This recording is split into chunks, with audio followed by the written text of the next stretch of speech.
ఓం శాంతి. ఆదరణీయులు బ్రహ్మకుమార్ బ్రిజ్మోహన్ భాయ్ గారు మాతేశ్వరి గారితో తమ అనుభవాన్ని ఈ విధంగా పంచుకున్నారు. బ్రిజ్మోహన్ గారు ఈశ్వరీయ విశ్వవిద్యాలయంలోని సీనియర్ సోదరులలో ఒకరు.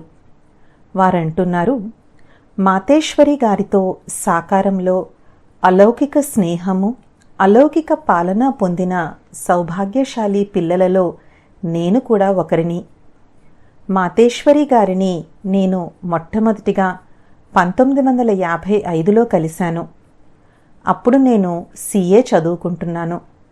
అప్పటికి నేను ఈశ్వరీయ విశ్వవిద్యాలయము ఢిల్లీ కమలానగర్ సేవా కేంద్రమునందు ఈశ్వరీయ జ్ఞాన యోగాల శిక్షణను ప్రాప్తి చేసుకుని కొద్ది నెలలు మాత్రమే గడిచింది. అప్పుడే మా లౌకిక తల్లి తండ్రి సోదరుని జతలో నేను పితాశ్రీ మాతేశ్వరి గార్లను కలుసుకునేందుకు ఆబూ పర్వతంలో ఉన్న మధువన్ స్వర్గాశ్రమానికి వెళ్ళాము. మొట్టమొదటిసారి హిస్టరీ హాల్లో ఒక గద్దీపై పితాశ్రీ గారు, రెండవ గద్దీపై మాతేశ్వరి గారు విరాజమానమై ఉన్నారు.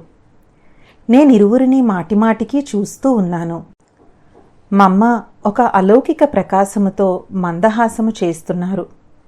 వారి ముఖమండలంలో ఆత్మీయత ఉట్టిపడుతూ ఉండింది. వారి కనుల నుండి అంతులేని ప్రేమ వర్షిస్తూ ఉంది. మమ్మ వ్యక్తిత్వము అతి ప్రభావశాలిగా, సహజంగా ఆకర్షణ చేసేది. నాకు బాగా గుర్తుంది, వారు నోటితో మాట్లాడడం కానీ, సైగలతో తెలపడం కానీ ఏమీ చేయలేదు. ఆమె కేవలం కూర్చుని మందహాసం చేస్తూ ఉన్నారు. కానీ ఆ చిరునవ్వులోనే ఏదో ఒక ఇంద్రజాలము ఉండి నన్ను వారి వైపు పిలుస్తున్నట్లు స్పష్టంగా అనుభవమైంది. నేను స్వతహాగానే లేచి నిలబడి అలౌకిక తల్లి వద్దకు వెళ్ళి కూర్చుండిపోయాను. ఓహో, వారి సాన్నిధ్యము తాపాన్ని ఎంతో చల్లార్చేదిగా ఉండేది. భక్తులు తల్లిని శీతలాదేవి అని ఎందుకు పిలుస్తారో నాకు ఆ క్షణంలోనే అర్థమైపోయింది. మమ్మ రెక్కల సమానంగా, కోమలంగా, కమలపుష్ప సమానంగా ఉన్న తమ పవిత్ర హస్తాలతో ప్రేమగా నా వీపును తడుతూ నా నోటిని తీయగా చేశారు. నేనెన్ని రోజులు ఆబూలో ఉన్నానో అన్ని రోజులు నేను ఒక విచిత్రమైన చిక్కును అనుభవం చేశాను. ఆ విషయం నిజానికి ఏంటి అంటే, క్లాస్లో లేక మమ్మా బాబా ఇరువురు ఎక్కడ ఉన్నా మేము ఎవరి నుంచి దృష్టి తీసుకోవాలి, ఎవరి దృష్టి నుంచి వంచితులమవ్వాలి అనే సందిగ్ధంలో పడేవాణ్ణి. ఒకవైపు జ్ఞానసూర్యుని తేజస్సు ప్రకాశము, రెండో వైపు జ్ఞానచంద్రుని వెన్నెల శీతలత. నేను ఈ రెండిటినీ కలిపి ప్రాప్తి చేసుకుంటూ ఉండాలని కోరుకునేవాణ్ణి. ఆ తర్వాత నేను ఆ సమస్యకు సమాధానం కనుక్కుని ఇరువురి నుండి మాటిమాటికి దృష్టి తీసుకుంటూ ఉండేవాడిని. మమ్మ వయసులో ఒక యువ అవస్థలో ఉన్న కన్య, కానీ యజ్ఞమాతగా అయ్యి కార్యమంతా సంభాలన చేసినంతనే వారి శారీరక ఆకృతిలో కూడా ఎంత ఆశ్చర్యకరమైన మార్పులు వచ్చేశాయి అంటే, ఎంత వృద్ధులైనప్పటికీ వారికి కూడా మమ్మ స్వాభావికంగా తల్లి భావనను కలిగించేవారు. ఆ రోజు నుండి నేను నా లౌకిక తండ్రి, ఇతర పెద్ద వయసులో ఉన్నవారు కూడా మాతేశ్వరిని మమ్మ మమ్మ అంటూ కలుస్తూ వ్యవహరించడం చూశాను. కానీ దీనిని గురించిన మరొక సాటిలేని అనుభవం అవ్వడం ఇంకా మిగిలి ఉంది. ఒక గురువారం రోజు మధువన్ ఆశ్రమంలో ధ్యానావస్థలోకి వెళ్ళి శివబాబా వద్దకు భోగ్ తీసుకువెళ్లే సందేశి శారీరక సంబంధంలో మమ్మగారి లౌకిక తల్లి. ఆ లౌకిక తల్లి తన లౌకిక కుమార్తెను తన అలౌకిక తల్లి సంబంధంతో చూసేవారు. మమ్మ తన లౌకిక తల్లిని అలౌకిక కుమార్తె సంబంధంలో వ్యవహరిస్తూ ఉండడం చూశాను. నేను అలాగే చూస్తూ ఉండిపోయాను. మొట్టమొదటిసారి నేను ఈ దృశ్యం చూస్తూనే ఆశ్చర్యంతో నా రోమాలు నిక్కబడుచుకున్నాయి. మమ్మ ముందు వారి లౌకిక తల్లి వృద్ధురాలైన సత్యంగా వారి కుమార్తె వలె అనిపిస్తూ ఉండేవారు. ఎలాగైతే సంస్కార స్వభావాలు, కర్తవ్యములు మార్పు చెందినప్పుడు మనుష్యాత్మల వాతావరణమంతా, అనగా వారి సర్వ సంబంధాలన్నీ మారిపోతాయో అలా కనిపించింది. ఈ సత్యత యొక్క ముద్ర ఆ క్షణపై నాపై ఏర్పడిపోయింది. నేను చాలా సౌభాగ్యశాలిని. ఎందుకంటే నా లౌకిక పరివారమంతా జ్ఞానంలో నడుచుకునేది. ఆ క్షణములో నేను చేసిన అనుభవం ద్వారా లౌకిక సంబంధాలనన్నిటినీ అలౌకికంలోకి పరివర్తన చేసుకోవడంలో నాకు చాలా సహాయం లభించింది. మమ్మ దివ్య గుణాల సంపూర్ణ సాక్షాత్ దేవిగా ఉండేవారు. వారి సంకల్పము రాతిబండ వలె చలించనిది, స్థిరమైనది. మాటలు మధురంగా సారయుక్తంగా ఉండేవి. కర్మలు శ్రేష్టంగా యుక్తియుక్తంగా ఉండేవి. మమ్మ ఎంత యోగయుక్తంగా గంభీరంగా శాంతంగా ఉండేవారనగా వారి చుట్టూ ఉన్న వాతావరణంలో నిశ్శబ్దము ఆవహించి ఉండేది. అది అందరికీ ప్రత్యక్షంగా అనుభవమయ్యేది. వారు నడుస్తూ తిరుగుతూ ఉండే లైట్ హౌస్ మైట్ హౌస్ వల్ల అనిపించేవారు. మమ్మ నడవడికలు ఫరిష్తాల వలె ఉండేవి. ఆశ్రమవాసులకు మమ్మ ఎప్పుడూ తమ వద్దకు వచ్చి వెళ్ళిపోయారో, లేక వారి వెనుక వచ్చి ఎప్పుడు నిలబడి తమను గమనిస్తూ ఉన్నారో కూడా తెలిసేది కాదు. మమ్మ మాటలు చాలా మధురంగా, స్నేహయుక్తంగా, గౌరవపూర్వకంగా ఉండేవి. మమ్మ నన్నెప్పుడూ బ్రిజ్మోహన్ గారు అని పిలిచేవారు. జాబులలో సదావారు సదా ప్రియమైన బ్రిజ్ మోహన్ గారు అని వ్రాస్తూ ఉండేవారు. జాబులు లేక వ్యక్తిగతంగా కలుసుకున్న వెంటనే వారు అన్నిటికంటే ముందు శారీరక ఆరోగ్య పరిస్థితులను, క్షేమ సమాచారాలను తప్పకుండా విచారించేవారు. ఆ అలౌకిక తల్లికి పిల్లలపై ఎంత బేహద్ ప్రేమ ఉండేదో అంత ప్రేమ ఏ లౌకిక తల్లికి కూడా ఉండదు. నాకు నా లౌకిక తల్లి కూడా మమ్మాయే అని అనిపించేది.